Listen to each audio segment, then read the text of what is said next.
ഇനി നമ്മൾ ഉണ്ടാക്കാൻ പോകുന്നത് ഡ്രാഗൺ ഫ്രൂട്ട് ഷേക്കാണ്. നമുക്കൊന്നും ഉണ്ടാക്കാം. ഫ്രിഡ്ജിൽ വെച്ച് ഐസാക്കാം. പിന്നെ നമുക്കൊരു മിക്സിയുടെ ജാർ എടുത്തിട്ട് അതിലേക്ക് നമുക്ക് ഡ്രാഗൺ ഫ്രൂട്ട് ഐസാക്കി വെച്ചത് നമുക്ക് ഈ മിക്സറിലിടാം.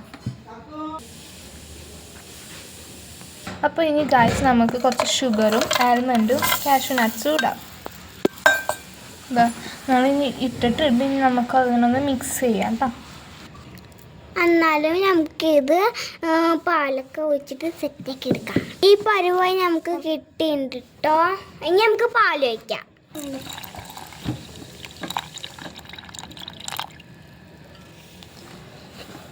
നമ്മൾ പാൽ ഒഴിച്ചിട്ടുണ്ട്. ഇനി നമുക്കൊന്ന് മിക്സ് ചെയ്ത് കൊടുക്കാം കേട്ടോ. കുറച്ചും കൂടി പാൽ ഒഴിക്കണേ, തിക്കുണ്ട്.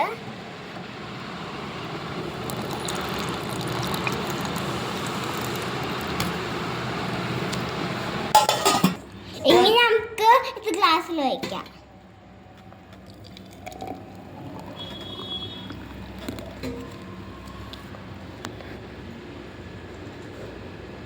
സൂപ്പർ.